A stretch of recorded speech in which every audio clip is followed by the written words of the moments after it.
Day One គឺជាថ្ងៃដំបូងរបស់ពួកខ្ញុំដែលកំពុងតែចាប់ផ្ដើមរៀបចំគំនិតនិងបែងចែករោទៅតាមជំនាញខ្លួននិយាយទៅនៅក្នុងនោះមានការជួយជ្រោមជ្រែងជួយ support ពីសមាជិកក្រុមហើយនិងគ្រូបង្វឹកគ្រូបង្គោលក្លឹបផ្ទាល់ហ្មងអញ្ចឹងគាត់ជួយប្រហាត់បរៀននិងប្រាប់ tip បន្ថែមអញ្ចឹងទៅហើយយើងអាចបានថាមិនទាន់ focus ទៅលើ speed ហើយ perfection ខ្លាំងពេកព្រោះអីយើង focus ទៅលើការ learning practice ហើយនិង understand ពីទូនាទី role របស់ពួកយើងម្នាក់ៗចឹងទៅអញ្ចឹងនៅថ្ងៃដំបូងចេះវាមិនសូវជា smooth ល្អទេវាតែមាន mistake ហើយនិង confusion but every great performance began with the first stepចឹងរាល់ការវឹកហាត់ចាប់ផ្ដើមពីការដែលដើរចូលក្នុងឆាកដើម្បីបើក opening the performance ឡើងអញ្ចឹងក្នុងនោះក៏មានការវាយទៅលើទៅកឹកធុងយ៉ាងភូមិសេការតត់ក្តារឈើការលោតតត់ក្តារឈើហើយស្នៀកការពីខ្លួនហើយក៏មានទៅលើការតត់ target ផងដែរអូខេឥឡូវយើងមកថ្ងៃទី2យើងចាប់ផ្ដើម understand ពីទូនាទីចលនានីមួយៗខ្លះហើយអញ្ចឹងយើងក៏បានចាប់ផ្ដើមស្គាល់ពីភាពស៊ីចង្វាក់គ្នាទៅវិញទៅមកផងដែរអញ្ចឹងលោកគ្រូហើយនិងសមាជិកក្រុមក៏បានជួយកែសម្រួលគ្នានៅចំណុចខ្វះខាតរបស់ role របស់យើងម្នាក់ៗហើយព្យាយាមវឹកហាត់ម្ដងហើយម្ដងទៀតឲ្យវាធំត្រូវឲ្យវាល្អអញ្ចឹងណាអញ្ចឹងរាល់ការវឹកហាត់វាមិនត្រឹមតែធ្វើឲ្យចលនាហ្នឹងធំត្រូវទេប៉ុន្តែវាធ្វើឲ្យសមាជិកទាំងអស់ហ្នឹងអាចធ្វើការជា team បាននិយាយទៅធ្វើការជា team ឲ្យវារលូនអញ្ចឹងវាពិតជាលំបាកហត់ចំណាយពេលខ្លាំងមែនតើព្រោះអីតែយើងធ្វើខុសកន្លែងណាមួយហើយយើងត្រូវតែធ្វើម្ដងទៀតតតែត្រូវ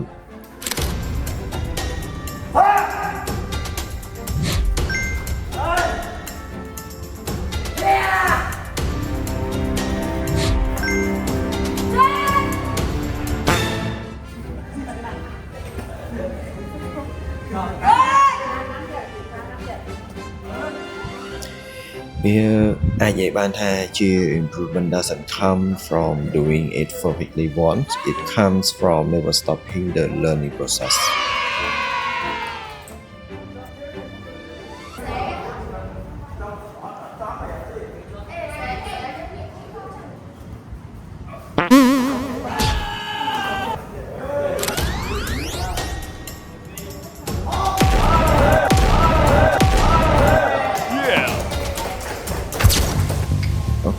the performance ដែលអ្នកទាំងអស់គ្នាបានឃើញវាមិនមែនកើតឡើងស្រួលៗដូចជាការគិតទេ It is the result of many days នៃការវឹកហាត់របស់ពួកខ្ញុំហើយបើសម្រាប់ខ្ញុំវិញគឺអត់មានអីទៅខ្វល់ច្រើនទេឈៀលស្អប់ការរំចាំបើនិយាយពីអារម្មណ៍វាខុសពីការវឹកហាត់នឹងក្រុមឈៀលតែហើយការ testing ការដើរចូលឆាក test ទៅលើពលឺភ្លេងទីតាំងឈរការទាត់ចម្ងាយអីជាដើមហ្នឹងទៅហើយនេះគឺជាការវឹកហាត់ចុងក្រោយមុនពេលសម្ដែងមកដល់មុនពេល1ម៉ោងមុនកម្មវិធីចាប់ផ្ដើមពួកយើងបានមកដល់បន្ទប់ជុំគ្នានឹងដើម្បីកម្ដៅសាច់ដុំទាត់ខ្យល់ទាត់អីតិចៗទៅហើយធ្វើចលនាផ្សេងពវល់អីចឹងទៅដើម្បីឲ្យ body របស់យើងនឹងរស់រវើកហើយ flexible ទៅតាម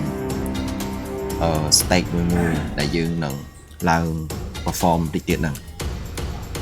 អញ្ចឹងសូមរំលឹកបន្តិចចឹងណាតិចកុំឲ្យវាភ្លេចនៅពេលដែលឡើងឆាកទៅវាភ័យវាអីចឹងទៅវាអាចភាំងអីចឹងទៅអញ្ចឹងទោះបីជា